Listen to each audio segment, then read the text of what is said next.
कल जो मैं स्टोरी बना रहा था ये वृक्ष की तबाही आक्रोश सीरीज़ की थी। ये शायद ईयर 2000 के आसपास आई थी और ये लास्ट सीरीज़ थी आक्रोश के कॉमिक्स की। इसके बाद से डिजिटल मीडिया के इंक्रोचमेंट की वजह से बढ़ गई थी इसकी। ये कॉमिक्स यानी कि प्रिंट मीडिया बंद हो गई थी। ये देख सकते हैं आप टाइटल कवर इसकी अच्छे से टाइटल कवर बनाई है। कलर कॉम्बिनेशन और लेटर्स के फ़ॉन्ट कितने अच्छे हैं इसमें। अभी तो डीसी चाहे मार्वल चाहे अच्छे ब्रांडेड कॉमिक्स में इस तरह से नहीं दिखते हैं। तो ओवरऑल कहा जा सकता है कि मनोज कॉमिक्स ने काफ़ी ज़्यादा जो है कि हाइट्स को और लिमिट्स को छुआ हुआ था, टच किया हुआ था।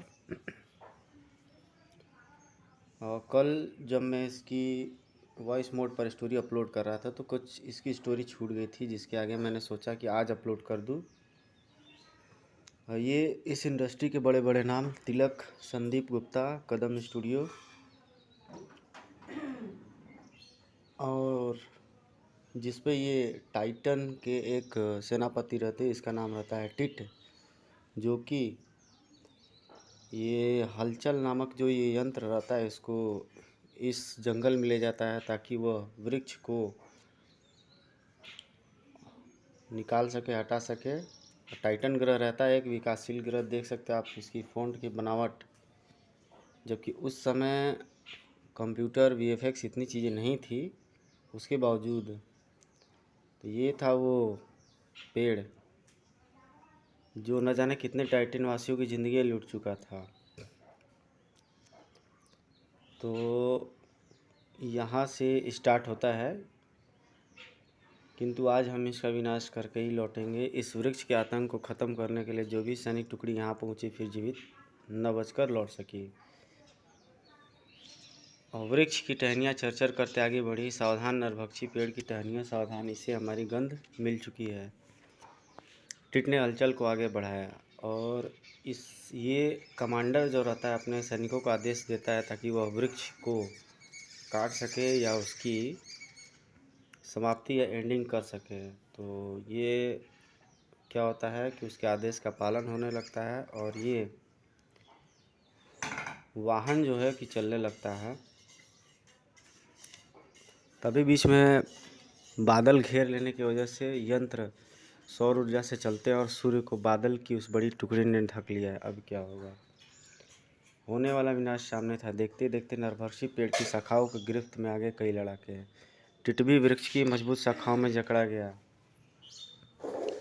पंचक रोशी का होनहार सी समक जो कि परिस्थितिवश पृथ्वी पर पहुंचकर बन गया था आक्रोश, जिसने अपना संपूर्ण जीवन शत्रुओं के नाश व मानवता की रक्षा में लगा देने का संकल्प लिया था। गिलो यंत्र उस ग्रह की धरती पर घटते किसी अनिष्ट का संकेत दे रहे हैं। द्रुत गति से उस ग्रह की ओर बढ़ चला गिलोयान जो टाइटन था। यह टाइटन ग्रह गिलोयान के अनुसार यह अत्यधिक समृद्ध उन्नत ग्रह है। यहाँ पर भला कैसी मुसीबत पांव पसार सकती है। मुसीबत का भयानक रूप देखकर आक्रोश को कँपा गया। तो उस जगह पर आक्रोश आ जाते हैं और इन्हें बचा लेते हैं।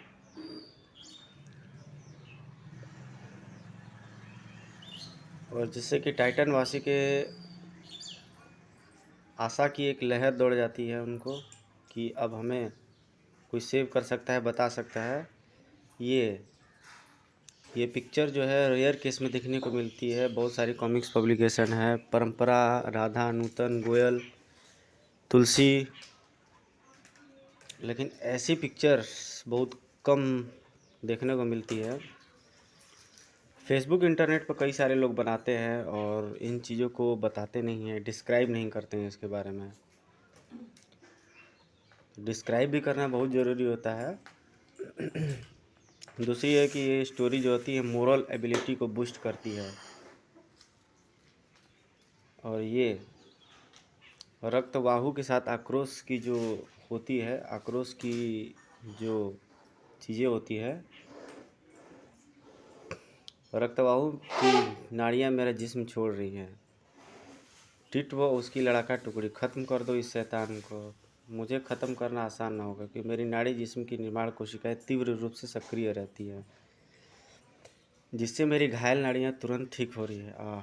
निचोड़ा चला जा रहा था टिट व अन्य लड़ाकों के जिस्मों से खून। आक्रोश के देखते ही देखते टिट सहित सभी सैनिकों के खून से निचड़े निर्जीव जिस्म नीचे आ गिरे। नहीं। फिर आक्रोश की आंखों में खून उतर आया। रक्तबाहु तेरा अंत अब आवश्यक हो गया है। तो ये रक्तबाहु को मारना हवा को मुट्ठी में कैद करने समान ही अब असंभव है, परंतु चिंता मत करो रक्तबाहु, तेरी मौत बहुत आसान कर देगा। ये फिगर में दिखाई दे रहा है कि खूनी पंजा लपक पड़ा आक्रोश की तरफ। उफ, ये मुझ पर हावी हो रहा है। इस बात से आक्रोश ने तस्तरी को फेंका उस विचित्र स्थान पर। इसके पूरे जिस्म में यही एक ठोक स्थान है जो कि नसों नाड़ियों का बना प्रतीत नहीं हो रहा है। बुरी तरह का रहा रक्तबाहु। वार शक्तिशाली था। अगर मेरे हृदय पर विशेष रक्षा कवच न चढ़ा होता तो आज मेरे जिस्म से सारा लहू आज़ाद हो जाता। हृदय पर हुई इस चोट से संभलने के लिए मुझे फौरन ढेर सारे रक्त की ज़रूरत है, अतः इस समय इससे मुकाबला मुझे अधूरा छोड़ना होगा। और जब तक संभल कर उस गहरे गड्ढे से बाहर आ पाता राक्षस रक्तबाहु, यह जा और वह जा। ओफ, तुझसे जल्द ही फिर मुलाकात करूंगा आक्रोश। हृदय पर पड़ी तश्तरी की चोट से वह तिलमिला उठा था। क्या उसकी यही कमजोरी उसकी मौत की रास्ता बन सकती है?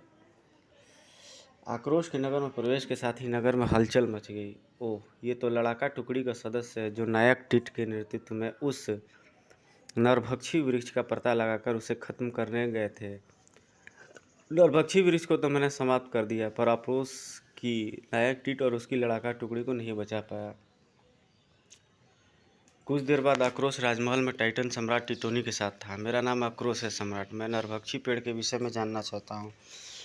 आक्रोश कई दिनों से वह जंगल मौत का जंगल बना हुआ था। दुर्लभ औषधियों, फल फूल व लकड़ी की खोज में जंगल में आने वालों को वह नरभक्षी पेड़ अपना शिकार बना रहा था। उस वृक्ष की तबाही की कमान हमने सेना नायक टिट को सौंपी थी। टिट की मौत का हमें आजीवन दुख रहेगा। तभी वहाँ प्रवेश किया एक राज दरबारी ने। सम्राट, सेना नायक टिट की पत्नी ने हाँ, सेना नायक टिट की पत्नी ने पुत्र रत्न को जन्म दिया है। हे ईश्वर, कैसी विडंबना है! पुत्र के पैदा होते हुए पिता का साया छीन लिया। भाग्य के आगे किसी की नहीं चलती। सम्राट टिटोनी। टिट की मृत्यु का अशुभ समाचार हम टिट की पत्नी तक कैसे पहुंचाएंगे? यह समाचार तो उस तक पहुंचना ही होगा सम्राट, क्योंकि नियम है कि पिता का अंतिम संस्कार पुत्र के ही हाथों होता है। स्तब्ध होती नायक टिट की पत्नी वीनस यह खबर सुनकर, नहीं, यह नहीं हो सकता, कैसे हुआ ये सब? वीनस के करुण रुदन पर नम हो गई आक्रोश की आंखें। होने पर किसी का वश नहीं चलता बहन, स्वयं को संभालो। अभी तो तुमने बहुत जिम्मेदारियां निभानी है। चिता पर लेटे टिट को देखकर वीनस की आंख में आंसू थम न रहे थे। स्वयं को संभालो पुत्री, लो इस मशाल को अपने पुत्र के हाथों से स्पर्श करा दो ताकि चिता को अग्नि दी जा सके। एक दिन के उस मासूम पुत्र के हाथों हुआ पिता का अंतिम संस्कार, जिसे अभी पिता की शक्ल भी न देखी थी। धैर्य से काम लो पुत्री। आक्रोश के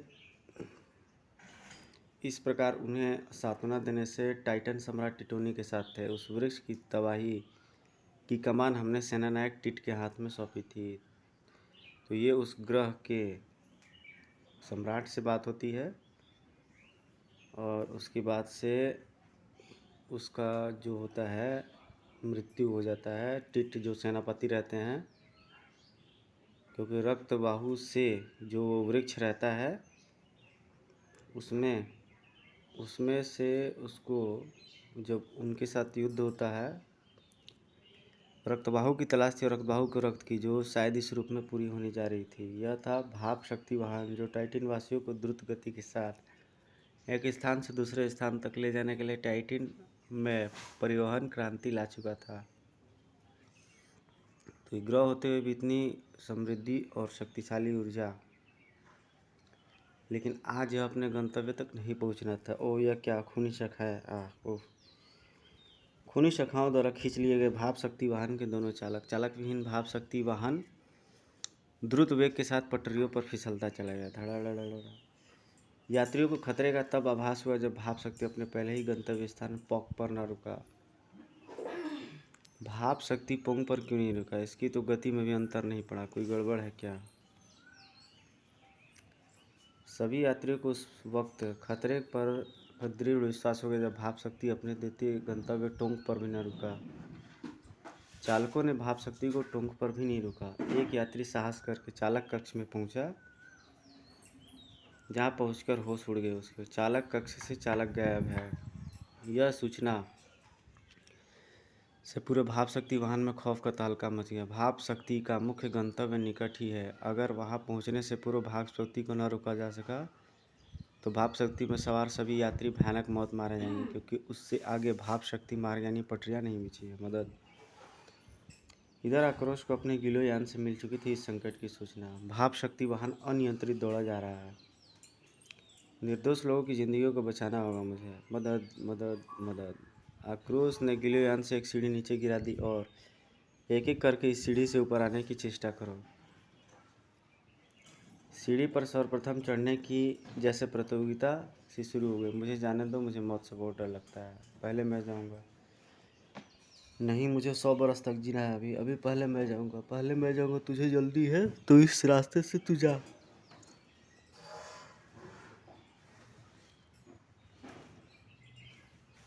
आक्रोश ने तुरंत ही वह सीढ़ी ऊपर खींच ली। इस प्रकार तो ये एक दूसरे के खून के प्यासे हो रहे हैं। दूसरे, बचाओ सीढ़ी। दूसरे, इस प्रकार इन सभी यात्रियों को इतने कम समय में नहीं बचा पाऊंगा, क्योंकि भाप शक्ति का मुख्य गंतव्य अब अधिक दूर नहीं रह गया है। किसी प्रकार भाप शक्ति को रोकना होगा, लेकिन कैसे? इसके लिए मुझे इसके चालक कक्ष में पहुंचना होगा। उधर मुख्य गंतव्य पाकी के ठीक आगे उस पवित्र स्थल में इस समय देव पूजन समारोह बड़े जोरों के साथ मनाया जा रहा था। पाकी की पूरी व्यवस्था संभाले इन कर्मचारियों के चेहरे पर मुर्दनी छाई हुई थी। उफ! अगर इस समय ये पलंकारी सूचना भीड़ के इस सैलाब को दे दी गई तो यहाँ जो भगदड़ मचेगी उससे ही सैकड़ों नागरिक मारे जाएंगे। और अगर यह सूचना न दी गई तो दैत्य के समाप्त दौड़ा आ रहा भाप शक्ति यहाँ पहुंचकर जो तबाही मचाएगा उसकी कल्पना से ही रोंगटे खड़े हो जाते हैं। इधर आक्रोश चालक के कक्ष में पहुंच चुका था। बिना जानकारी के इसके नियंत्रण को छेड़ना ठीक नहीं है। भाप शक्ति को रोकने का इस समय मुझे केवल एक ही उपाय सूझ रहा है, वो है ईंधन। अगर भाप शक्ति को ईंधन मिलना बंद हो जाए तो ये रुक सकता है। और जैसा कि इस वाहन के नाम से ही जारी है, भाप शक्ति भाप की शक्ति से ही चलता है। इसका भाप स्रोत ये भट्टी है। अगर इसमें मौजूद अग्नि को बुझा दी जाए तो भाप शक्ति को दौड़ने के लिए शक्ति मिलना बंद हो जाएगी। और इस अग्नि को बुझाने के लिए मुझे जल की आवश्यकता है। भाप शक्ति को चलाने के लिए यहाँ जल की भरपूर मात्रा मौजूद होनी चाहिए। आक्रोश ने तलवार की नोक का भरपूर वार टंकी पर किया, जिससे पानी की मोटी धार सीधा भट्टी की ओर उछली। टनाक फर्रुश योजना कारगर रही। भाप शक्ति रुक रहा है और फिर भाप शक्ति ठीक मुख्य गंतव्य पाकी पर पहुंचकर रुका। ओह, शुक्र है ईश्वर का। कौन है आप? आपके प्रयासों के कारण ही भाप शक्ति रुक सका है।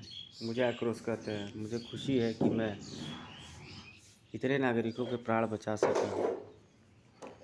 ये पत्ते स्पष्ट कर रहे हैं कि भाप शक्ति के चालकों के साथ क्या हादसा हुआ हो सकता है। शायद यह उस शैतान रक्तवाहु का ही शैतानी का पैगाम था और मुझे भी उस शैतान की तलाश है, मगर वह मिलेगा कहाँ? उसी समय एक अन्य स्थान पर, इस बार मुंह पर ऐसी पड़ेगी बूल की होश खराब हो जाएंगे बच्चों के। बूल को छोड़ते ही लचीली डोरी से बंधी वह तीर की तरह उस बच्चे की ओर लपकी, लेकिन फुर्ती के साथ झुककर वह बार बचाएगा। उफ! बाल बचा। बूल यहाँ की भाषा में गेंद। उस विचित्र खेल में डूबे बूल से बचने का प्रयत्न करते बालक को अपने आसपास का होश ही नहीं रहा। ओह! अब जब तक ये बूल इधर उधर उछलती रहेगी मुझे इससे बचते रहना होगा। चिड़िड़। अचानक ही एक शाख में अटक गई बूल। आश्चर्यचकित खड़े बच्चों के पांव से लिपट गई वह बेल। वह बेल उसे जमीन में खींच रही है। बचाओ चीटर। तो ये जो पिक्चर बनी है आप देख सकते हो इसको, सुपर पिक्चर। और उस दौर के हिसाब से इसका कलर कॉम्बिनेशन और इसमें जो बनावट है चित्र सुपर। इसके लिए शब्द कम पड़ सकते हैं। ये इतनी खूबसूरत चित्र बनी हुई है ये cheater. Colour combination, size, shape और अच्छी पिक्चर है। क्योंकि दूसरे पब्लिकेशन में ये लगता है कि उसमें मुंह नाक ये सब का पता ही नहीं चल रहा है, कैसे किस तरह से टेढ़े मेढ़े चित्र बनाए हैं। घबराओ नहीं बच्चे, कुछ नहीं होगा तुम्हें। आक्रोश इन शाखाओं को अब तुम्हारी खून नहीं पीने देगा। साय साय की ध्वनि उत्पन्न कर रही थी आक्रोश की तलवार। खूनी शाखाओं के इस हमले में शैतान रक्तबाहु का हाथ है। शैतान रक्तबाहु नगर को नरभक्षी वृक्षों का जंगल बनाने पर तुल गया है। लेकिन इस प्रकार कब तक रोक पाऊंगा मैं इस तबाही को? अगर इस तबाही को रोकना है तो इसकी जड़ यानी रक्तबाहु तक पहुंचना ही होगा मुझे। तब जमीन में से फूटकर निकली इस मोटी शाखा को आक्रोश ने बाहर खींच लिया। जंगल में नरभक्षी वृक्ष को उखाड़े जाने के कुछ समय के अंदर ही रक्तबाहु हाहाकार मचाता वहां तक आ पहुंचा था। आखिर उसे वृक्ष के उखड़ने का पता कैसे चला? यह सभी शाखाएं व जड़ें इसी एक शाखा से जुड़ी हुई है और केवल यही एक शाखा दूर तक क्यों जा रही है? उफ। फिर जमीन के गर्भ से आक्रोश खींचता चला गया उस शाखा को। मुझे इस शाखा के उद्गम को तलाश करना होगा, क्योंकि इस तबाही की जड़ उस शाखा के उद्गम पर ही मिलेगी मुझे। जल्द ही आक्रोश उस घने वन में था जहाँ सर्वप्रथम उसका रक्तबाहु से टकराव हुआ था। घनघोर वन में स्थित ये किला, ये शाखा इधर ओर जा रही है, तो क्या रक्तबाहु यहीं से इन्हें नियंत्रित कर रहा है? आक्रोश निर्विघ्न किले में प्रवेश करता चला गया। वृक्षों व शाखाओं द्वारा मचाई गई तबाही के जड़ के निकट हूँ मैं इसके अंत के लिए। ओ ये क्या! तो ये फिगर आप देख सकते हैं, ये इम्पोर्टेंट फिगर है। बेहतरीन चित्र ये बनाई गई है। पेड़ों की आकृति भी बहुत ज़बरदस्त है। ये 3 जो इसके कैप्शन दिए हुए हैं, पहला वाला जो कैप्शन दिया है इसमें ये जो कैरेक्टर निकलता है, साथ ही साथ किले की चित्र, ये स्टोन्स के डिज़ाइन। ड्राइंग सीखने वाले भी इसके लिए ड्राइंग आप सीख सकते हैं। आक्रोश को दबोच लिया उस रक्त पिपासु वृक्ष ने। इस खूनी वृक्ष का संबंध भी जरूर उस मुख्य शाखा से होना चाहिए जिसका पीछा करता हुआ मैं यहाँ तक आ पहुँचा हूँ। मुझे किसी भी प्रकार इस वृक्ष की कैद से स्वतंत्र होकर उस शाखा से इस वृक्ष का संबंध तोड़ने के लिए शाखा को काटना होगा। हप हप। आक्रोश की शक्ति के आगे दम तोड़ गई शाखा है। चिड़क कड़ाक पम कड़ाक। आक्रोश अपनी तलवार की ओर उछला, लेकिन ओफ, वृक्ष की शाखाओं ने पुनः मेरी टांगें जकड़ ली है। इसी पल आक्रोश के हाथ में दिखाई पड़ी वह तस्तरी जिसे उसने फर्श में धंसाकर खुद को पीछे की ओर खींचने से रोका। इस समय मुझे मेरी तलवार की सख्त ज़रूरत है। तो भोकाल नाम का एक कैरेक्टर था जो राज कॉमिक्स में था, लेकिन उससे मच बेटर आक्रोश का कॉस्ट्यूम था, उसका कलर था। खास करके आक्रोश का जो फर्स्ट कॉमिक्स था आक्रोश, वो स्टोरी का मामले में बहुत बेहतरीन था और उस समय के लिखी गई कहानियों से कई गुना आगे, फार मच बेटर कंडीशन में था। ये खूनी शाखाएं मुझे न केवल पीछे ही खींच रही हैं बल्कि मेरा रक्त भी चूस रही है। तभी सरसराया वह गंडासा और खच्चा। ओह, किसने की ये मदद? लेकिन मददगार उसे कहीं दिखाई न पड़ा। मौके का लाभ उठाकर उसने तलवार पर कब्जा किया और काटता चला गया उस वृक्ष के चारों ओर के फर्श को। कड़ड़। इसी के साथ निर्जीव होकर झूल गई उस वृक्ष की शाखाएं। जमीन से छुटका खून का फव्वारा इस बात को साबित कर रहा है कि मैं इस वृक्ष का संबंध उस मुख्य रक्त पिपासु शाखा से तोड़ने में सफल हो गया हूँ। लेकिन मेरा मददगार कौन था? कहीं अनजाने में वो किसी संकट में न पड़ जाए, क्योंकि पता नहीं कौन सी बेल पत्ती या शाखा कब नरभक्षी बन जाए। रक्तबाहु देख में आएगा। तुम्हें देखकर मुझे कोई हैरत नहीं होती आक्रोश। मैं जानता हूँ कि तू उस जड़ का पता लगाकर उसका पीछा करता हुआ यहाँ आ पहुँचा है जो मेरा आहार यानी खून मुझ तक पहुँचाती है। इस तिलिस्मी रक्तिम की ये विशेषता है कि इसका धारक वृक्षों व घास पत्तियों को अपना गुलाम बना सकता है। तुम मेरे कार्य में अनेकों बार हस्तक्षेप कर चुके हो आक्रोश। अब तुम्हें मौत मुबारक हो। तुम्हारा रक्त भी अब मेरी नाड़ियों में कैद होगा। हा हा हा हा। ओह, शैतान रक्तबाहु, तेरे जिस्म से तेरी आत्मा के जुदा होने का समय आ गया है, क्योंकि तुझसे पिछली लड़ाई में मैं समझ गया था कि तेरा हृदय स्थल तेरी कमजोरी है। और तब मेरे आह्वान पर वहाँ प्रकट हुए थे गुरु थालो।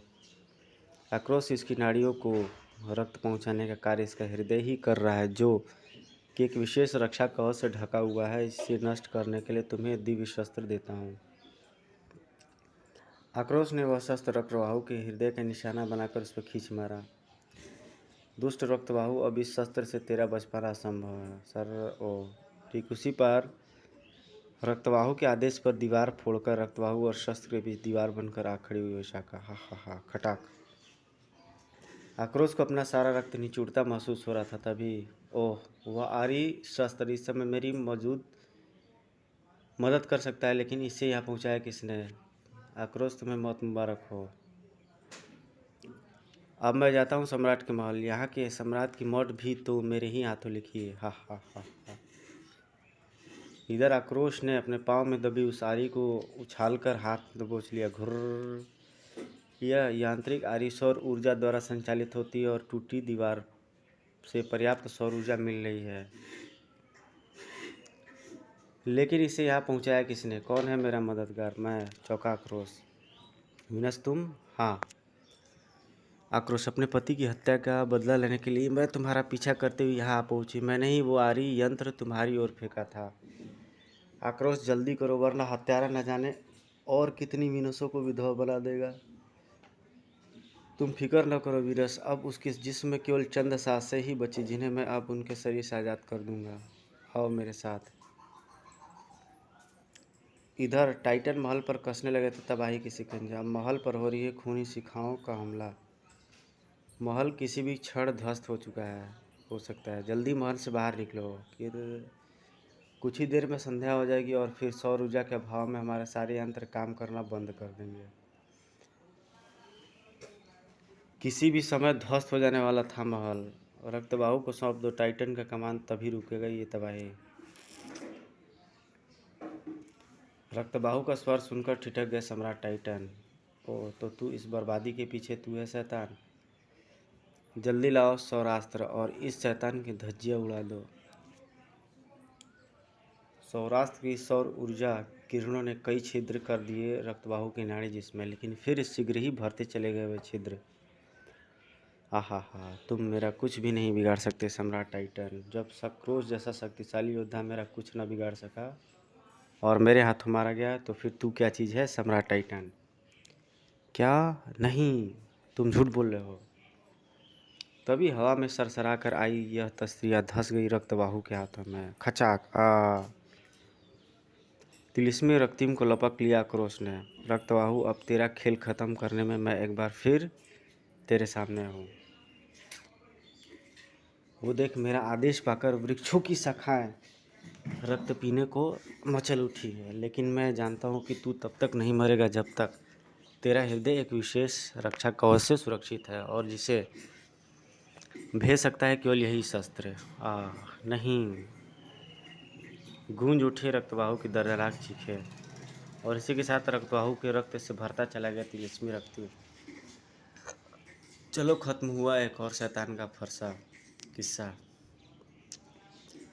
और तब आक्रोश के आदेश पर महल को मुक्त कर दिया उन शाखाओं और बेलों ने। ओ, महल खूनी शाखाओं से मुक्त हो रहा है। तत्पश्चात आक्रोश ने अपनी तलवार के एक ही वार से ध्वस्त कर दिया तिलिस्मी रक्तिम को। इस सारी मुसीबत की जड़ यही है। इधर भरपूर ममता के साथ ही अनोखा तेज झलक रहा था विनस की भी आंखों में। टिट की इस आखिरी निशानी अपने पुत्र को भी मैं मानवता का ही पाठ पढ़ाऊंगी। माँ। तो ये स्टोरी बेहद अच्छी बन पड़ी है और एक्सप्लेनेशन भी बहुत अच्छा हुआ है। अब बारी है आपके कमेंट्स की और आपके सब्सक्राइब की, और आपके नेक्स्ट डिमांड की कि कौन सी कॉमिक्स अपलोड किया जाए। मैं लगातार पोल भी करता रहता हूँ, अगर आप कहोगे तो मैं बताऊँगा भी, पूछूँगा भी आपसे कि कौन सी कॉमिक्स को अपलोड करना चाहिए। सो बेहतरीन कॉमिक्स थी आक्रोश की, और अनफॉर्चुनेटली लास्ट कॉमिक्स थी, बिल्कुल अंतिम कॉमिक्स आक्रोश सीरीज़ की। इसके बाद आक्रोश बिल्कुल दिखने ही बंद हो गया। कुल मिलाकर के शायद आक्रोश की 25-30 कॉमिक्स आई थी मनोज कॉमिक्स में, जिसको कि मैं बताऊंगा आपको। मिलते हैं आपसे एक नेक्स्ट वीडियो में। Till then take care, good bye, जय हिंद।